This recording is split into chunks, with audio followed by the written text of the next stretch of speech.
I came to my wife's mother's house, the very house I bought, the one I signed over in good faith, only to pick up my children. Nothing more. I wasn't there to start a war. But sometimes, war finds you even when your hands are empty. As I approached, I heard laughter from the open window. Not the kind that brings warmth. No, this laughter was serrated, vicious, full of thorns. My wife, Elise, and her mother. Their voices danced like knives. I should have walked away right then. But something kept me rooted, like a man witnessing his own eulogy. He still thinks it's his house. Let him, Elise said. Her tone made my stomach turn. The idiot signed it over without reading the fine print. Her mother cackled like a crow. You played him good, baby. That prenup? Worthless after the refinance. Once the divorce is done, you get the house, the car, and custody. Let him keep his spreadsheets. That was the moment everything shattered. You think heartbreak is loud. It's not. It's quiet. Cold. A silence so deep it freezes you from the inside out. That was the moment I buried the man I used to be. Elise, she had a voice like honey and a mind like a scalpel. We met in college. I was a broke engineering student dreaming of blueprints and freedom. She was in law school, ambition glowing from her skin. She said she loved how I saw the world. I loved how she made me feel real. We built a life out of sacrifices. I worked graveyard shifts. She passed the bar. I proposed with the last of my savings. She said yes before I finished asking. Every brick in our house had a price. My overtime bought her taste.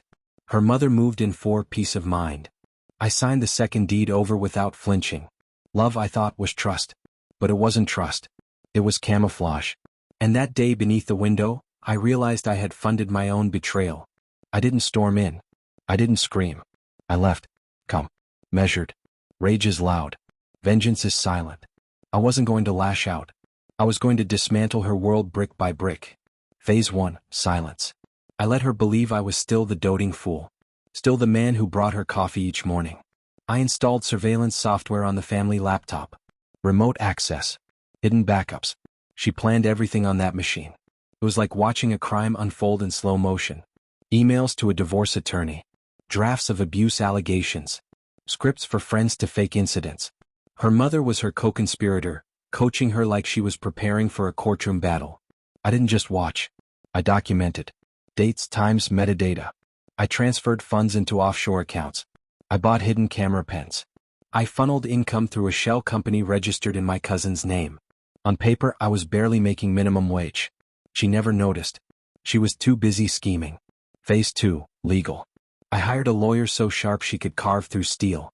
We filed first, claiming irreconcilable differences and requesting a custody evaluation citing maternal instability. Elise thought she would serve me first. She didn't even get the chance. Phase 3, reputation. I sent the damning emails and drafts anonymously to her law firm. They opened an ethics investigation within 48 hours. I sent copies to her character witnesses. Friends stopped returning her calls. No one wanted to touch her scorched name. Phase 4, the house. She thought she was clever with the refinance, but she missed one clause.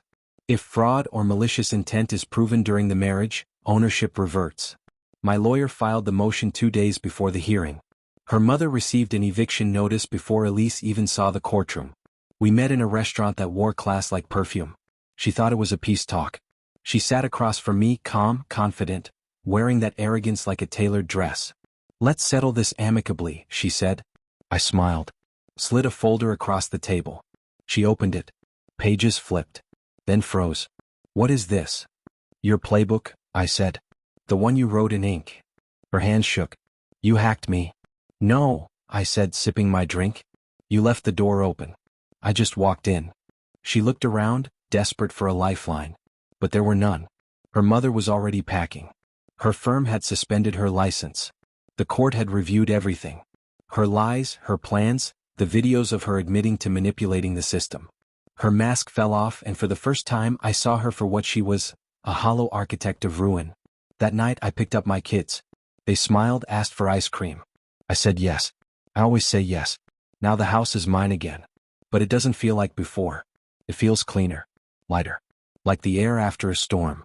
People ask if I regret it, if I miss her. I don't. I loved a ghost. Now I live with truth. Because betrayal is an art. But so is revenge.